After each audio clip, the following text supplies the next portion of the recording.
Ladies and gentlemen, boys and girls, welcome back to Basketball Conference, the ACC football podcast. My name is Joey Weaver. He is Mike McDaniel. Mike, first question, what are we going to get from Pittsburgh's defense this year? Will they be better? Hopefully. Maybe not. Who's a good guy to ask, Joey? Oh, you know who the good guy to ask is. It's your boy, Jim Hammett, coming back at you. We brought him on last year. He's back with the program, this time coming from PantherLair.com. Jim, welcome back. It is great to have you on. How are you, sir? I am doing fine this evening. Just kind of getting into camp just started. So, I was at camp today, going to camp tomorrow. It's just, football for the next 5 months for me. That is a great life to live right there. It is that time of year. Yes, it is. And I think everyone's excited. It still doesn't feel like fall in Pittsburgh yet. It was, I think, 92 degrees today. So hopefully it starts cooling down here soon. Man, I wish it was 92 where I am. I'm in Houston. Anyways, so Jim, we appreciate you coming on to preview the 2018 Pitt football season. 2017 kind of ended with a bit of I would say a disappointing 4-7 record, but it did end. There were wins in 3 of the last 5 games. Nearly beat Virginia Tech in Blacksburg, and then did beat Miami at home to end the year. So the team really was able to build some momentum towards the back half of the season, and we kind of want to talk about how that may or may not carry into 2018. I think the biggest thing that Pitt was able to accomplish in the back half of that season was establishing some stability at quarterback with the emergence of Kenny Pickett. The Pat Narduzzi and even before that era has been a lot of revolving door or transfer guys at quarterback. Going into last season, I think Max Brown was thought to be the go-to guy, and like 3 games in, that experiment was over. But coming back this year, you've got Kenny Pickett. I believe he's going to be a true sophomore, if I'm not mistaken, maybe a redshirt sophomore. But had a really strong game against Miami. Had a few other good games late in the year. Is he the guy for sure going into the season for Pittsburgh? If not, who is it? And if so, what can we expect from him and that offense as a whole? Kenny Pickett's the guy. I don't think there's any question about that. He kind of started the opening day of camp. He kind of came out and said, we're not going to go 5-7 this year. That's just not going to happen again. Last year was embarrassing. So, I mean, he kind of has, kind of that it factor as a quarterback. And I think, the team has really, kind of gotten behind him.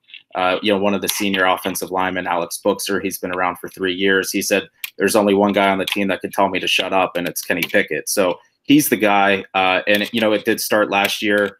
He played a little bit. It kind of took him a while to, for the coaching staff finally to give him the ball. And in his first career start, he beats the turnover chain defense, as a true freshman, number 2 team in the country, undefeated. And he looked great. I mean, he was poised. He's making throws. He was making big runs. I think he threw for 2 touchdowns, rushed for 1 on a bootleg, kind of faked out the whole defense. So, he just kind of has that it factor. You kind of watch him, how he carries himself. And, whenever he declared, he said, we're not going to go 5-7 this year. That's just not going to happen. I think it kind of excited the fan base. And it's kind of been a while since Pitt has had a quarterback like that. They did have some success with Nate Peterman. He was a good player, but he wasn't the vocal leader. I think whenever he played that, James Conner was kind of the face of the team.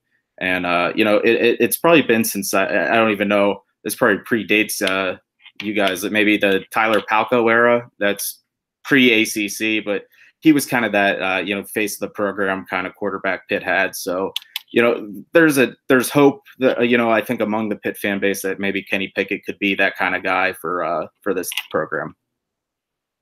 At running back, obviously, it's going to be a strong group. Darren Hall returns. You got Quadri Allison still there. The receiver group, though, is going to be very young, or at least relatively speaking. So talk a little bit about the receivers and who Kenny Pickett is going to throw to, because I think that's kind of what we're all interested in when looking at the Pitt offense outside of Kenny Pickett. Yeah, I mean, I think there's definitely a void there left by Jester Weah. The past 2 years, he made some big plays for that offense. I think he got picked up by the Texans, if I believe correctly. So, there's some options there. I think Rafael Rougeau Lopes, he's a senior. He caught 45 balls last season. He's kind of more of a slot guy, kind of a sure-handed guy. So, Yeah, I mean, I think he'll be a factor. I think Aaron Matthews, a junior from the Pittsburgh area, he's kind of a 6'4" presence. He's the type of guy that, you know, they kind of want to stretch the field. And beyond that, there's some candidates, even a true freshman, I think, from Florida, Jacques Louis. I think he's kind of a true freshman, a speedster from Florida. I think Pitt kind of flipped him from Tennessee, if I believe, last year in the recruiting. So he's the type of guy I think that, you know, his speed could get himself on the field. So I think he'll have weapons. But I don't know if there's any Jester Weah, Tyler Boyd, sure thing #1, but I think they might be able to get it done by a committee.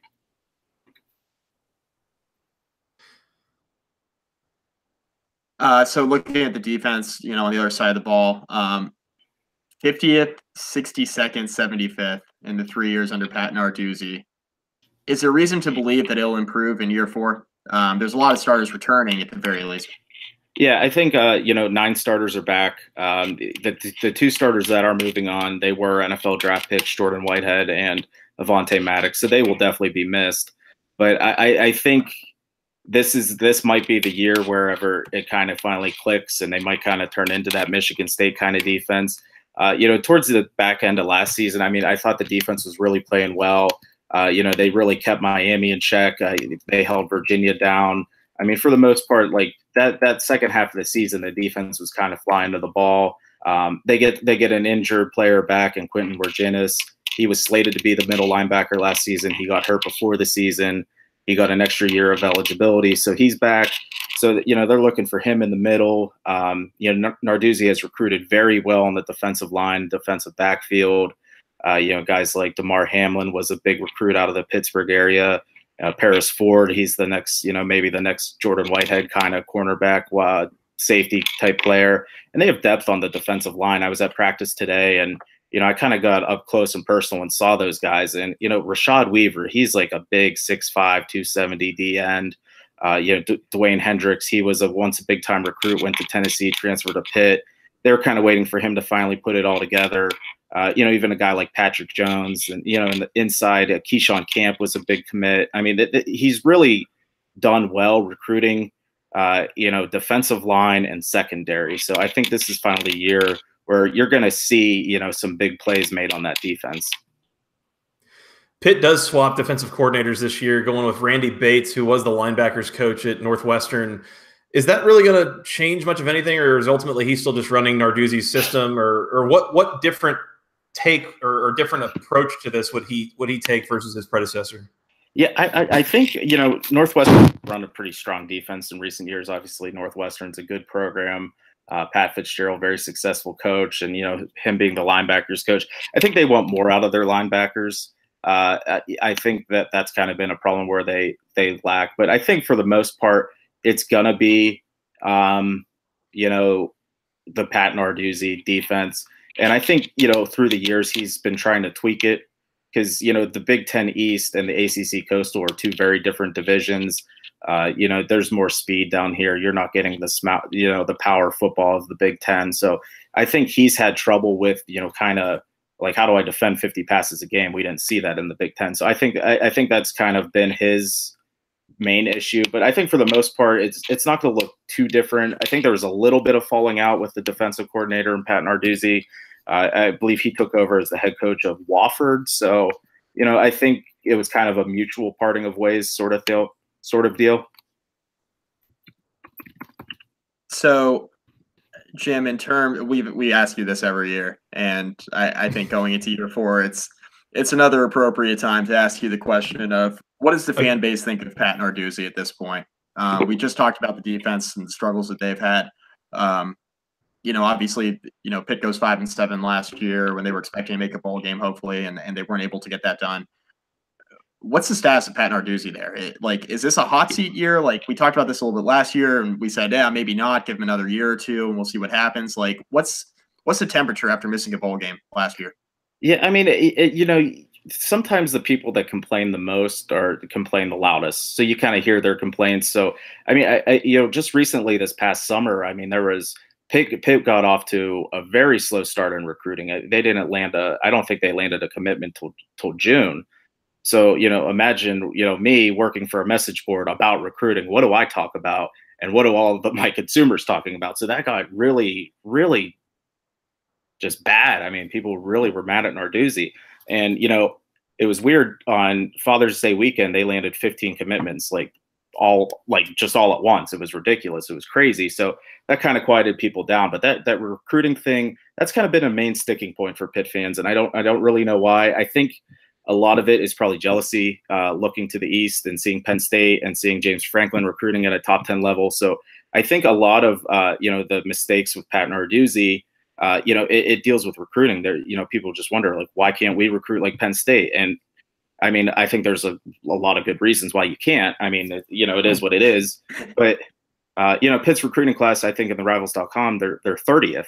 But, people want them to be 10th. So, but for on-field coaching, he has some big wins. He really does. I mean, he beat Penn State, he beat Clemson, he beat Miami. Right after the Miami game, he was given an extension.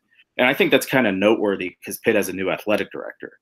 And she's cleaned house in a lot of different sports. I mean, they have a new men's basketball coach, women's basketball coach, baseball coach. I mean, like, she really gutted the program and started getting people in there she likes.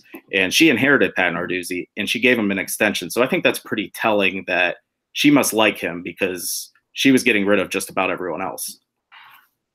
So, Jim, I'll play a little bit of devil's advocate here. What I've seen from Pat Narduzzi's teams, again, what Mike mentioned about a kind of a degrading defense, it's gotten worse year over year under him. There was one really good year that they had where Matt Canada's offense was really the big driver and was the thing that was winning a lot of games for him. He's gone. I don't know that we necessarily saw the same level of production last year. I guess am I wrong to be a little bit skeptical still that Narduzzi is building a long-term successful program there at Pittsburgh? Yeah, I mean, I think you're kind of in those in-between years of, okay, he came in hot. He won eight games his first 2 years. Then last year, I mean, he did fumble the season a bit. I mean, I think they really screwed up the quarterback situation. If they would have just handed it to the true freshman, they probably would have made it to 7-5. They would have gone to a bowl game, but they really – they tried to stick it out with a local kid, and I think he transferred to James Madison. I mean, they just really fumbled that quarterback situation. I mean, I'm sure you're familiar with that Georgia Tech game last year. Georgia Tech fumbled the ball like 5 times, and Pitt recovered it every time. They couldn't get a first down. I mean, their offense was like in such dire straits. So I think what hurts him in the fan base is like, yeah, I talked about that recruiting thing, and it was the quarterback situation last year. People were really just kind of thrown off by that because you see this kid, he starts one game and he beats Miami, and he looked really good doing it, and you're like, well, why? Where was that before? And I think that really kind of threw some people off. That's fair. I mean, Pickett looked damn good against Miami, so I get it. I'm a Hokies alum, as you both know, and I deal with the same thing listening to Tech fans who are just, one thing goes wrong, and then all of a sudden you find, something completely out of the blue with a player that hasn't been playing. It's like, where the hell has this been? And the fan base freaks out. I think it's pretty natural with any fan base. And, I think what's similar with Pitt fans is, Pitt fans want to be Penn State, and Tech fans want to be like literally anybody. Like, they want to be Miami or Alabama or LSU or like an SEC school, when in reality that's just not what they are at this point. So I think we both deal with that in one direction or another. But moving on, new face on offense. Like, who is a guy who we might not necessarily know? Doesn't have to be a freshman, but a guy we don't necessarily know a lot about yet that could make an impact this year on the offensive side of the ball. Yeah, I'll give you 2. I mean, I think I kind of mentioned the one earlier, Shockey Jacques-Louis, the wide receiver from Florida. I think they just need to find some playmakers on that offensive side of the ball, and wide receivers wide open. I mean, he was out there today, and he was one of the first guys returning kicks, and he was getting routes, and so he was out there. So he's in the mix as a true freshman. I believe he enrolled early, so he's another. He's been around for at least a spring practice. Now he's going through a fall practice, so I think he might have a leg up on some of the other true freshmen. And I'm also going to bring up Will Gregg, a tight end transfer from Arkansas. It wasn't very productive with Arkansas. Only caught a couple balls, but I think he can fit into this offense. And it's, he's not a traditional tight end. I saw him today. he's pretty lean. He's kind of more of just a big wide receiver, a weapon that a young sophomore quarterback like Kenny Pickett might need. He might need someone to stretch the field. And, Will Gregg's 6'5", 230, 235. And it looks like he can move pretty well. And, Pitt's other tight ends, they're more traditional tight ends. So this is, he's kind of more of a unique weapon. So I'd look for Will Gregg to maybe make an impact this year. Jim, I know that the defense does bring back a lot of starters from last year. But is there anybody that's kind of a new face on defense this year we should be expecting some big plays from? Yeah, I would have to say it's Paris Ford. He was their biggest recruit. Last year as an incoming freshman, it took him a while to qualify. I mean, he missed the first week or two of camp, and the coaches deemed that, we're just going to redshirt him. He's too far behind. He needs to get caught up on his schoolwork. He just needs to. But he was a top 50 recruit in the country. He had offers from Alabama, LSU, whatever. I mean, he was a big deal. He's a safety cornerback there. He's going to compete for maybe a starting job at the cornerback spot. The same thing with Jordan Whitehead. He's running some offensive sets. He's going to be a punt returner, kick returner. I mean, he's just a very dynamic athlete. And I don't know if he'll start right away, but he'll be starting by the end of the year. And he looks like a really, really good player. So keep an eye out for Paris Ford. That's a good call, a good name that.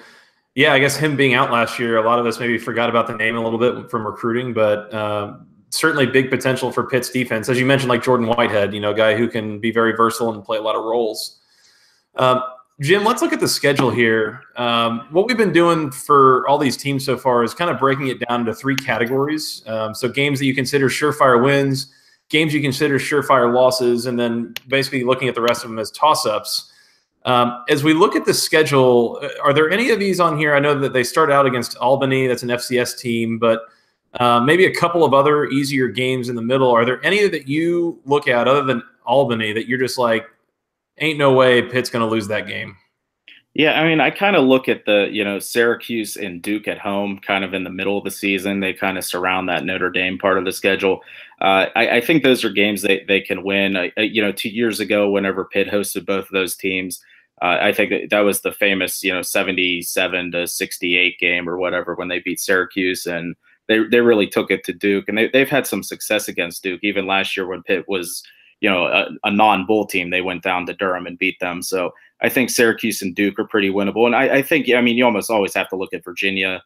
Pitt, that was one of Pitt's wins last year as well. Even though they were a bowl team, Pitt still found a way to beat them. So, I think those are, 3 games in the conference. And I would say North Carolina based off of talent level, but Pitt can't beat North Carolina. I don't know why. I don't know how, but they just can't. So, but I would say Syracuse, Duke, and Virginia are pretty realistic there. My turn, Joey. Your turn. Hit it. My turn. I'm going to give him the Albany game, and and then I think I actually agree with Jim. Syracuse at home, feel pretty good about that. You do get Duke at home. They own Duke for some reason. It's very weird. Like, I don't think the talent deficiency with Duke is that much greater, where they just like literally can't compete with Pitt every year, but they have a lot of trouble beating Pittsburgh, and they have a lot of trouble doing that at Heinz Field. And then I completely agree. I mean, even though Virginia's on the road, like, Virginia's not good. So I think you can chalk that up as a surefire win, at least on paper. Like, I think Pitt will be a lot better this year. So I think it's pretty safe to say that they can beat Virginia on the road in Charlottesville. It's not an imposing place to play by any stretch. I think I agree with that. Albany obviously to start off, but you talk about Syracuse. I don't know if I'm going to give them Duke. I think Duke could be a little iffy. Gosh, I hate going back to Syracuse too. Like, I think we're chalking them up as a surefire win for a lot of these teams, thinking that maybe they could be better this year, but just not going to get over the hump. I don't know. That's going to be an interesting one, but I'll give it to Pitt here, being a home game. And then Duke is coming off a bye week, which isn't necessarily a bad thing at all. I think that sets up nicely. And then, like you mentioned, Mike, on the road at Virginia, I think if Pitt's trying to make a statement in the Coastal this year, that they're a solid middle upper class team in the conference, I think you have to win that game at Virginia. And I think they will get that done. So I'm going to say 3 surefire wins, and I feel good about Duke, but I'm not going to give that to them just yet, if that's fair. That's fair for me. I don't. Yeah, that seems pretty fair. Yeah. Now we're going to flip this to surefire losses, and Pitt, of all the teams that probably should go bowling in the ACC, probably the most surefire losses on the schedule day one. Home against Penn State week 2 is going to be really rough. That would be a hell of a statement win if they can get that done. I don't think that they can. October 13th in South Bend at Notre Dame is going to be rough. And then the last week of the year at Miami, that is going to be a get-back game for the Hurricanes. That's going to be less than pretty, I think. I'm giving Pitt 3 surefire losses on this schedule, and it's maybe a minimal commentary on Pitt, but mostly just there's 3 really hard games, for them for various reasons here. Yeah, I mean, it is a very tough schedule this year. I mean, and you throw and you get Penn State, you throw in Central Florida, Notre Dame's rotated on the schedule, and you get Miami on the road after upsetting them last year. So, yeah, I mean, it's a tough draw. I mean, I think with 100% certainty in my mind, I think Miami is a definite loss. I think Notre Dame's probably a definite loss. I think just the rivalry factor of Penn State, they have a fighting chance. And, Penn State lost Barkley. Joe Moorhead's now the coach at Mississippi State. They lost a lot. So, and you're catching them in the second game of the year, kind of how they did 2 years ago when they beat them. So I think that kind of, and it's at home. So I kind of think that plays into Pitt's favor a little bit. So, but I don't see any way in the world, Miami or Notre Dame, how that's going to happen. Miami and Notre Dame for me are the 2. I don't need to rehash everything that Jim just said about Penn State. I think because of that, because of everything Jim just said, I think they do have a chance against Penn State.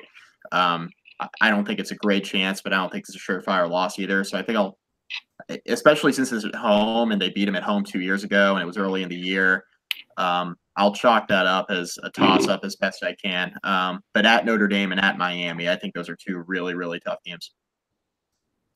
And so that means that toss-ups that we all kind of agree on, Georgia Tech at home, at North Carolina, at UCF. We said Virginia Tech at home and at Wake Forest. So there were 6 games there that could kind of go any direction at the very least, if not the Penn State game as well. So quite a few toss-ups as we're seeing here in a lot of these previews. Jim, are there any of those that you feel strongly that Pitt will do pretty well in, or are you ready to make a record prediction here? Yeah, I don't really have a good feeling one way or the other because I look at some of these coastal games and, just it's kind of happening, right in front of our eyes slowly. But, the coastal division's kind of fun. There's been a lot of good back and forth close games. I mean, I think between Pitt and Georgia Tech, I mean, Georgia Tech won last year, but the year before Pitt had that, crazy bounce off the upright field goal to win it. The year before Pitt had like a 55-yarder to win it. So Pitt and Georgia Tech's actually been a lot of fun lately. Fun for who? Well, yeah. I guess we're gonna leave that there. All right. Fun for fans of not Pitt and Georgia Tech just to watch. Okay, that's fair. Yeah, but I mean, other than that, I mean, I think Central Florida's tough, even though they lost their entire coaching staff. So I think that really kind of puts a dent into what they do. Historically, Pitt's actually done pretty well against Virginia Tech. They've been close, but Pitt's had their number a few times through the years. So and it's at home, so it's not one of those where I feel Virginia Tech probably has an edge in talent, a little bit, but I don't. For whatever reason, Pitt just plays them well. They always have, dating back to the Big East days. Wake Forest, I don't know much about. I think this is Pitt's finally cycled through the entire ACC. And so this is the last team they have to play. So there has not been a Pitt-Wake Forest ACC meeting yet. Yeah, and they're not getting Wake Forest at the best time either. I think by the end of the year, they've got a couple of pretty key pieces to replace. And so earlier would be better with Wake Forest. But, yeah, it's hard to say what either of these teams will be at that point in the year. Mike, where are you on a record prediction here? Oh, man. I get first crack, I guess. All right. So I think they beat Albany in the opener. Georgia Tech's a complete and total toss-up. I think they probably lose Penn State, but, we've seen crazier things happen. At North Carolina, I think could potentially swing the season in week 4, one way or another. I think if Pitt's going to be good, they beat North Carolina, they beat Georgia Tech, and they get off to a 3-1 start. Then I think we're talking about Pitt as a potential 8-win team. I'm gonna go with Pitt at 7-5. I think it could be anywhere from 7-5 to like 9-3. I really do. Because I do think they can beat Virginia Tech at Heinz Field. That's another swing game, and the Hokies have only beaten Pitt once ever there, and that was 2 years ago. At Miami is a get back game. I think they lose that. At Wake is a weird, Wake's going to be okay, and that's like a weird place to play in Winston-Salem, so that could be a tough game. There's just a lot of questions on this schedule. I think Pitt's going to be a lot better because I think having Kenny Pickett as the starting quarterback from the start is going to mean something. I do think the defense will be better. I don't know how much better, but I think returning 9 starters does matter, and I think Pat Narduzzi is hoping that his talent finally plays to his scheme. So I'm going to go with 7-5. I don't feel great about that prediction at all. I think they could be a lot better than that, but I have a hard time seeing them going 5-7 or 6-6 again. I think they definitely make a bowl game this year, and I think they definitely take strides back in the right direction. But conservatively speaking, I'll just go 7-5 and stick with that. I was going to go 7-5 as well, but I think for the sake of being different, I'll go 6-6. How about that? Jim, where are you at in this season, predicting a record for the Panthers to finish with? Yeah, I was kind of sitting around 7-5 as well. I look at that Coastal. I do think Miami's the best team. Then I think after that, I think there's kind of a tier of Pitt, Georgia Tech, Virginia Tech. Then I kind of think, North Carolina's still down. And, we did find out tonight they have all those guys suspended. And I think Pitt gets them on the 4th game of the year. So, they might be down a couple starters.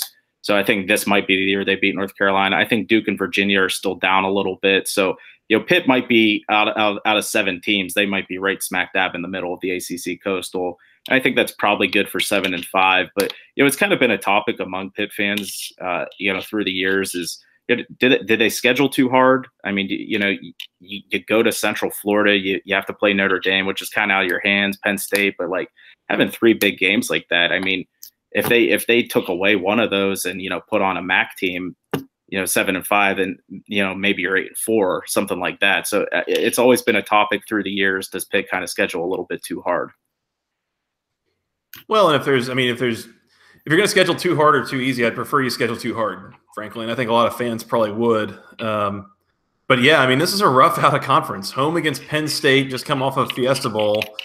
At UCF, who's coming off of a Peach Bowl, and at Notre Dame, who should be one of the best teams. They're going to South Bend. This is going to be a rough out of conference schedule, and it'll be interesting to see how Pitt handles it, to say the least. But Jim, this has been a great preview. Appreciate you joining us. Any other thoughts before you get off of here? No, not really. I mean, I think what the bottom line of Pitt's season really comes down to the quarterback play. I think that's what held them back last year. So if they're going to get anywhere this year, it's, if Kenny Pickett's the real deal, then, 7-5, 8-4 is very much on the table with this team. Totally fair. Jim, thank you for joining us. Tell us where you can tell the people where they can find your work.